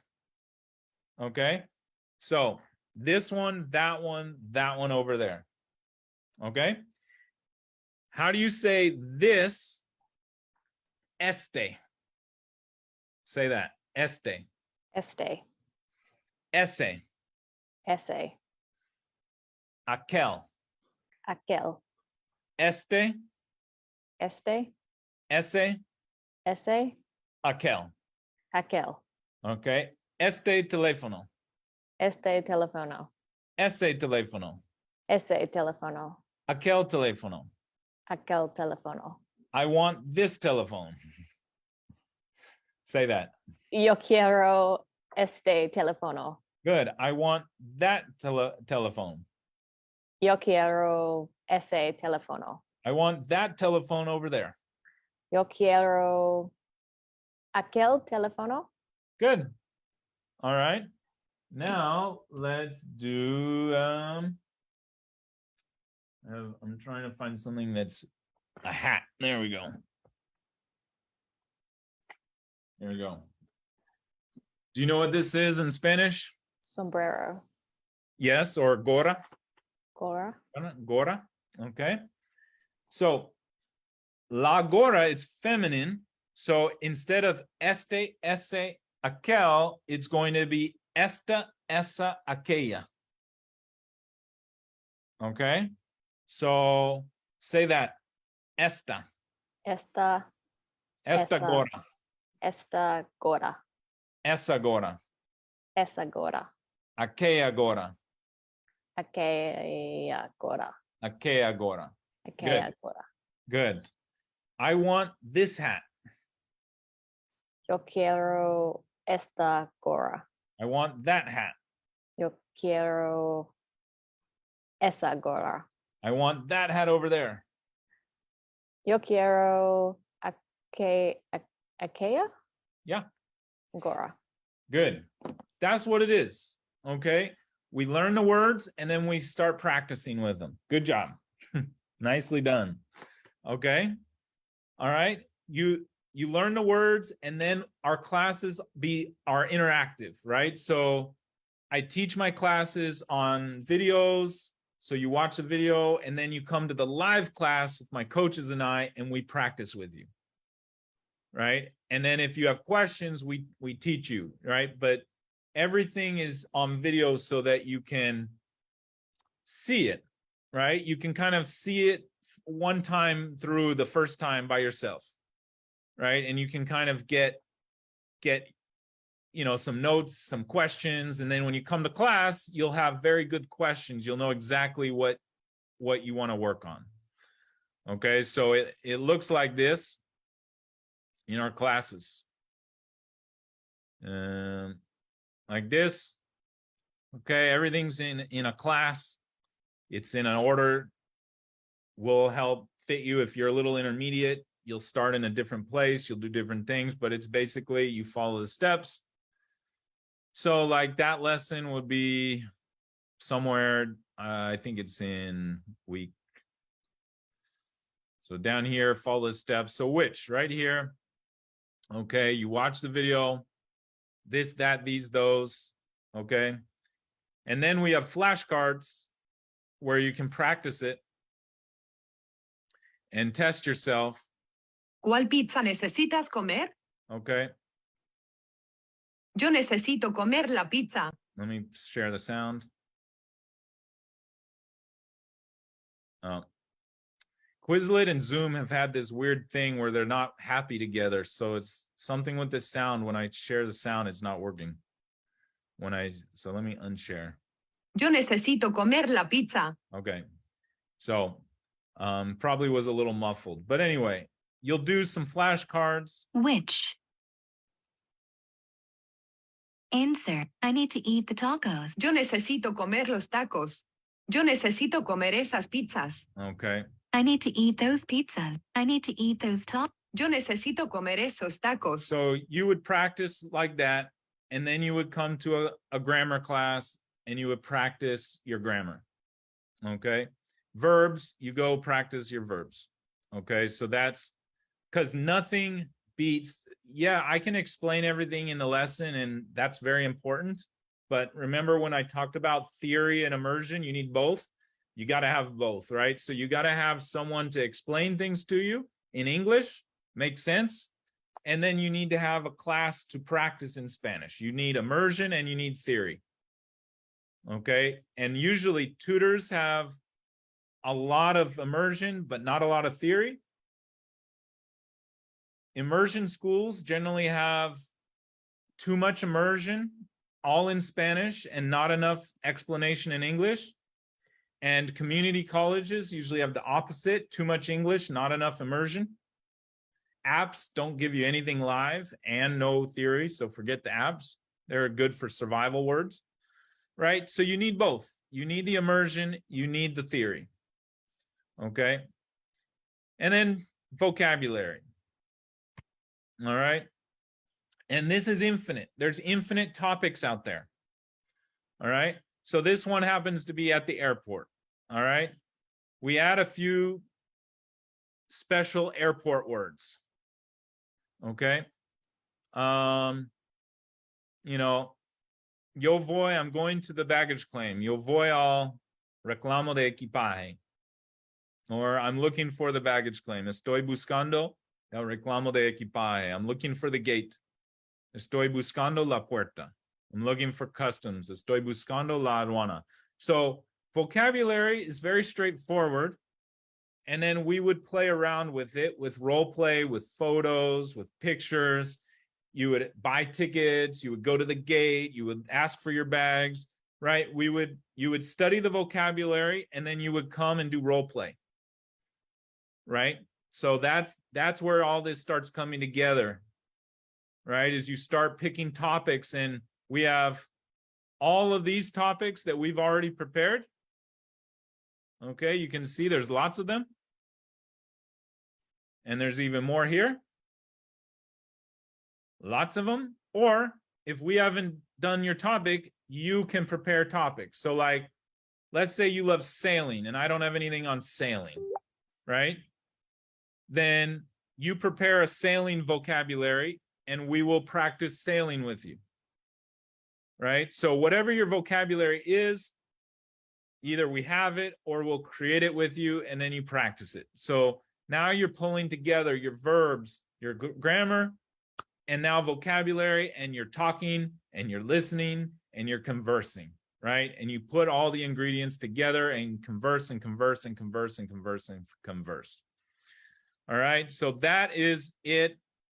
Our course, I'll finish off and then I'll take questions, has classes all day, Monday through Friday, 6 hours a day for students to drop in and study, practice. Small, 0 to 5 students. They're very small, so they're very personalized. And it's nice because very few people can spend an hour by themselves with a teacher. It's nice to do a few minutes and then go around and then a few minutes. And you're all working on similar things. So we have a grammar class, a vocab class, of verbs, reading, listening, and conversation. So whatever you're working on, there's always a class going on for you. And this way you are working on stuff that everyone else is, oh, we're all doing vocab, cool, good, learning from each other. We're all doing verbs, awesome. So you learn from each other. So that's very unique, the way that we've done it. So that's it, okay? I have a curriculum that I can go over if you want to see, but I'm gonna let you guys ask questions. This is the philosophy, the mindset, the philosophy, and the actual logistics, real world classes. How do I get conversational? This is what you do. Oh, but ask your questions. But I have one other thing that's a good tip. Okay, a nice tip that you can do right now. Okay, and this is DeepL.com. This is better than Google Translate. Okay, it's more accurate. So put it on your phone. I know you guys are all using Google Translate to talk to people right now. Use DeepL. Okay, use DeepL. All right, it's better, it's more accurate. All right, and what I have my students do who are beginners, because they don't have the tools yet to speak, right? They haven't learned grammar, they haven't learned verbs, they have very minimal vocabulary, right? But you want some instant gratification, right? You want to go outside and say something, right? And that's very important to keep my students motivated. So we give you the opportunity to start writing little conversations using DeepL, memorizing them, coming and practicing them, and then at the very least, you can go out and say something to your neighbor or order some food, even though you don't know the verbs yet. So what I want to do is take 3 minutes. Okay, I'm going to show you an example. And then I want to take 3 minutes and all of you write 5 sentences in the chat. Okay, I have to kind of show you how to do that. Write 5 sentences on a piece of paper. Okay, or think of it in your head. And I'm going to ask you out loud and we're going to translate it together. Okay, so I'm going to show you one for an example. Okay, so for example, about my brother John. Okay, I have one brother. His name is John. He lives in Los Angeles. He has 3 kids. When we were young, we loved playing baseball. Do you have any brothers or do you have any siblings? Okay, little conversation, right? Boom, the magic of technology, and it's right there. Tengo un hermano. Su nombre es John.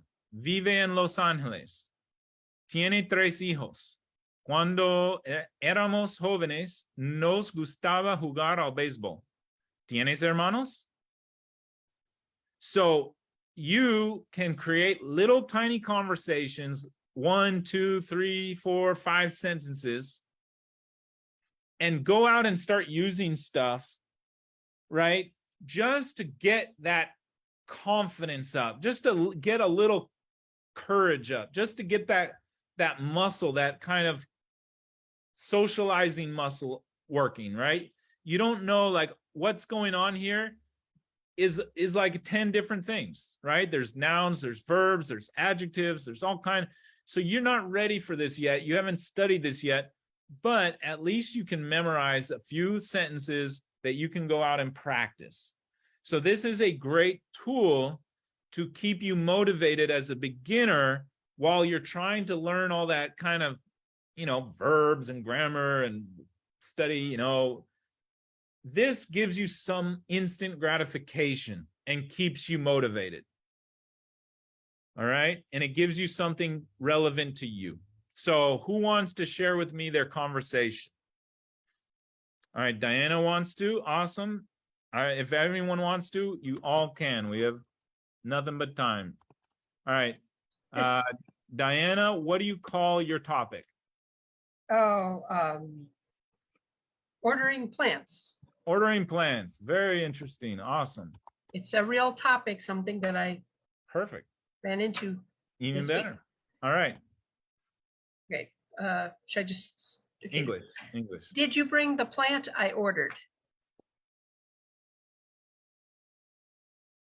Good. I love rosemary in my garden. Good. Do you carry creeping rosemary? That's going to be interesting to see what Deeple comes up with.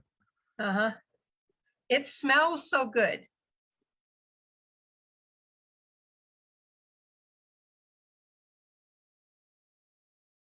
Your plants are beautiful.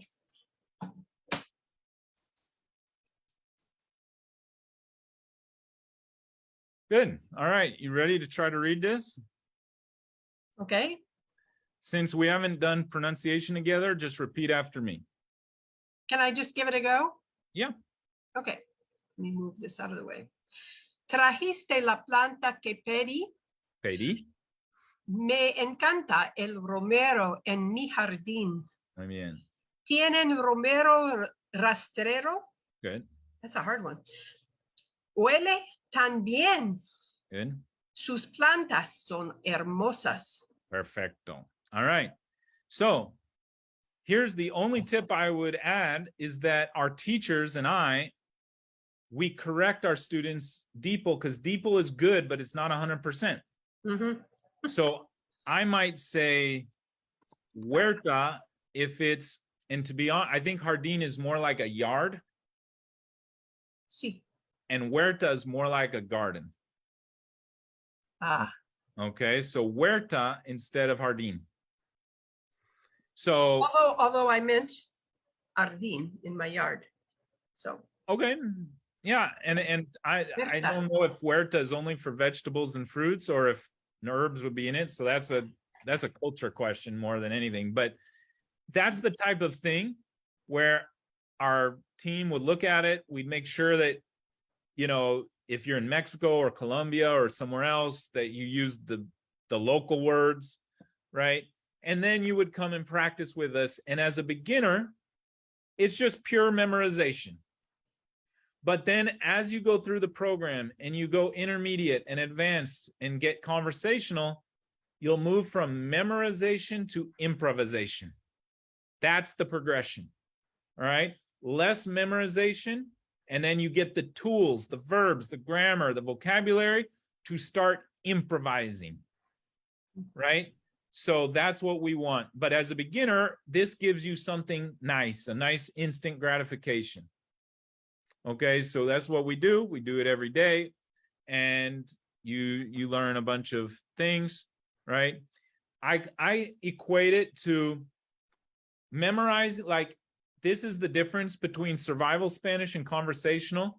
Survival is about memorizing random words and phrases, right? Conversational is about understanding the foundation, right? Having the theory and the skills and the memorizing, because think of it as learning to play one song on the piano versus learning how to play improv jazz. It's different universes. And if you try to memorize your way to conversational Spanish by doing DeepL all day and just memorizing stuff, you'll never have the verbs, the tenses, you won't have the things that you need, right? The foundational skills. So you need the grammar, you need the verbs, and then you can improvise, right? But if you're just memorizing, you're always going to be stuck at what's called the intermediate plateau. And that's probably what a lot of students, I think Julie was here, she's been doing this for 50 years, she's level 5. That's probably where she's at. She's probably memorized a lot of stuff, but doesn't have enough of the foundational stuff, right? The verb tenses, the grammar, glue words, and then pronunciation skills, listening skills. So this is it. All right. That was the last thing I wanted to share with you. A little tip for you to start, going out and at least memorizing a few things. And this is why it's so important to master pronunciation, because if you do, then you can actually go and say this. If you don't, you might butcher it and they're not going to understand you. Right? So learning pronunciation is the first skill of Spanish. All right. So good. All right. Now it is done. I am open for questions. Fire away. You can unmute yourself. Okay. Aaron says, I will join the Facebook group. Awesome. Diana says, Google Translate is comically awful. I know. Believe me. Diana says, what is the cost of the lessons? Okay. It depends on your level, your goals. So we can discuss that on a call. We'll look at your level. We'll look at your goals. Okay. But it's all based on an end result. It's not an hour thing. It's based on, okay, getting you from A to B, right? Like, well, here's your goal. Yeah. Yeah. Let me be more specific about it. Yeah. Are your plans, you say it's not per lesson, right. Are your plans all based on a complete contractual lesson, or not lesson, a complete contractual arrangement, or can you try something out for a while to see if it works for you? We can talk about everyone's situation and personal situation on the call and personalize it. In general, I like to set a goal from the beginning and just make that it. But if there are doubts or questions or things, we can work out a way to help you make a decision that's right or not, right? Mm-hmm. So, and is everything group, or do you also have individual? Oh, I have a specific reason to ask about that. Yeah, so it's both. So the classes are 0 to 5 people in general. Okay, often you're alone or with 1 or 2 other people. And then if you're stuck, if there's something you don't get, then you just have a one-on-one for getting it, right? So if there's anywhere you're stuck that our classes, our teachers can't help you with for whatever reason, then you just schedule a one-on-one and we work on that particular lesson until you get it. The reason I ask is because I work more slowly, and my brain is a little neurodivergent and tends to shut down under pressure, so I can completely waste a class. That's okay. And not follow anything if it starts to go too fast for me. And it's just a feature. So this is what's nice about this class structure, is totally different than any group class you've ever experienced, because it's like personal coaching with other people in it. Okay. So think of a typical school class, like you're thinking, oh, it can't go too fast for you, because when it's your turn, you're going to do what you're working on. Right. Whereas in a traditional school, we have a set curriculum. And you're just, if you miss a lesson Tuesday, you got to go back and review it. You missed it. It's gone, right? That's how school works. This is not school. We have groups of lessons, verb calls, grammar calls. So a grammar call, we might do the same thing all week. It depends what students want, right? Verbs calls, we may do the same. You can do the verbs call and bring the same question for a week or 2 weeks. It doesn't matter. You just keep coming with the question until you get it.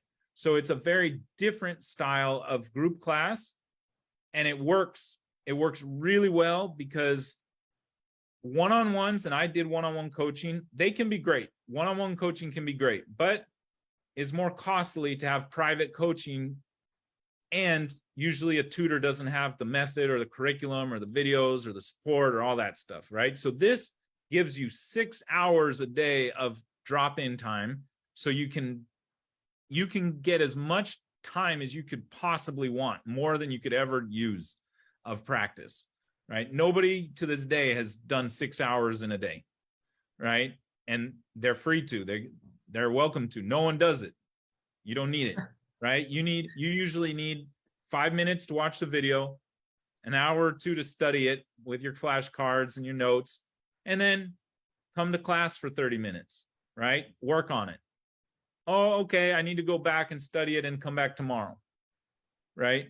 So it's personalized, but you just might have 2 people in there with you, working on it with you and different things. And when it's your turn, you're doing something, and it's another turn, you're doing another thing. So in other words, it's not necessarily the same 2 people in there. You're not coming to a set time, No, to a set class. no, you're not. You're coming in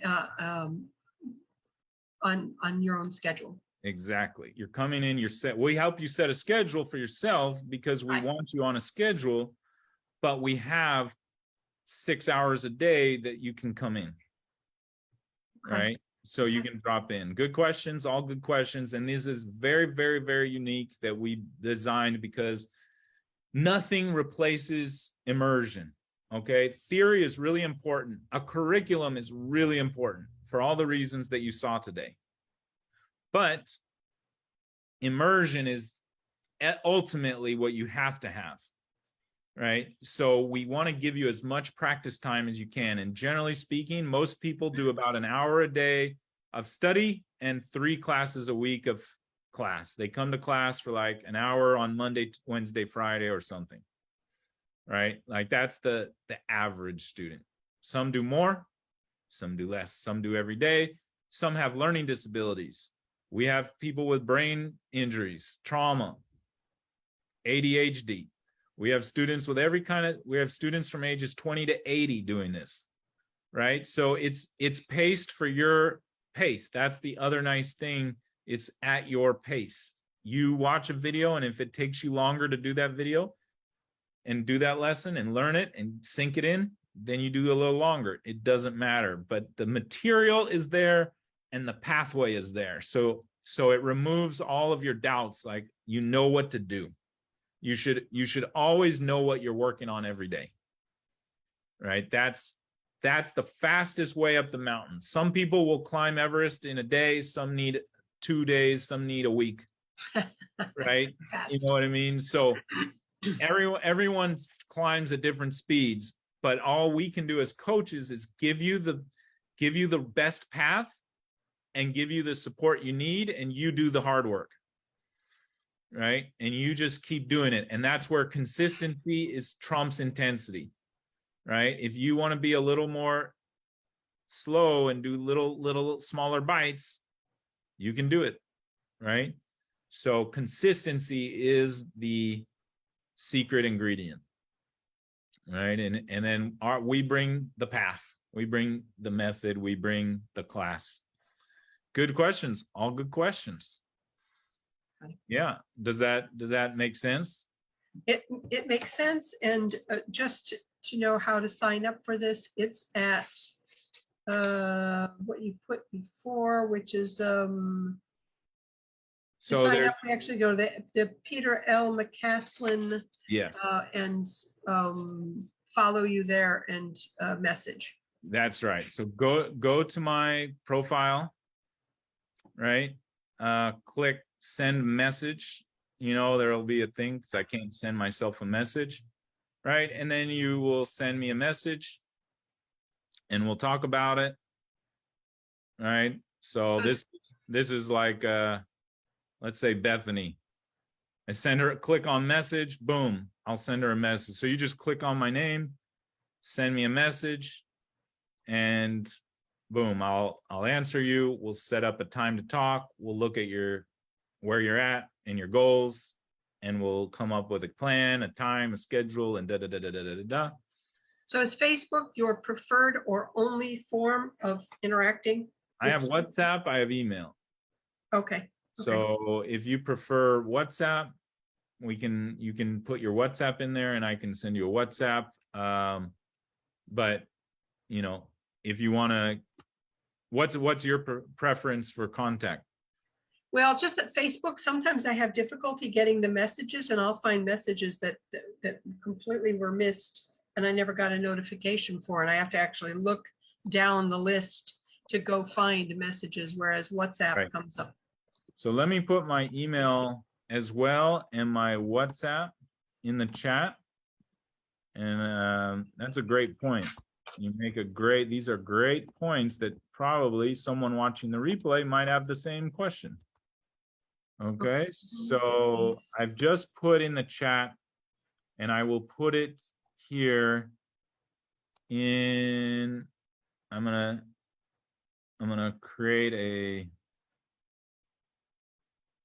page for myself. Trying to see how this is going to let me get out of full. Uh-oh, I don't want to leave accidentally. Okay, so I'm gonna put on the screen here. There we go. I'm gonna put my contact. This is a good idea. Okay. So Facebook. All right. Facebook.com/Peter L. McCaslin. And what do you call your program? Fast Conversational Spanish.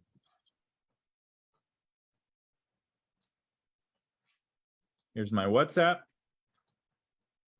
and my email.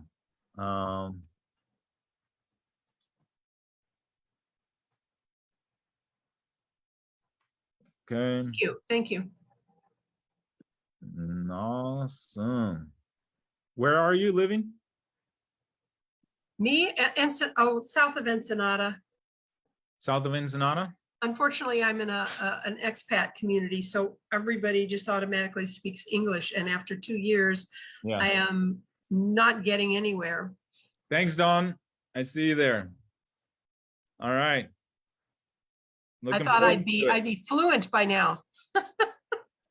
Yeah, you're not alone. I used to live in Rosarito a couple years ago. I lived in San Antonio del Mar, which if you drive just north of Rosarito, it's right there. So yeah, so it's been. I'm looking for a place in Ensenada, so at least I can have a. Of course, the pandemic had an effect, of course. Yeah, of course. I caught it a couple times, and I was trying to stay away from people. That does not help for immersion. And the masks, the masks make it impossible. True. Yeah. I tried to speak and listen in Spanish, but it was just awful because I would go to a store, I would ask someone to repeat, and they would pull down their mask. Oh, it's so hard. And then I'd be sick. Yeah. So it's like, no, don't do that. Yeah, exactly. So just despacio, por favor. Despacio, por favor. So good. Let me stop the tape right here because everyone else has gone. Let me stop the recording.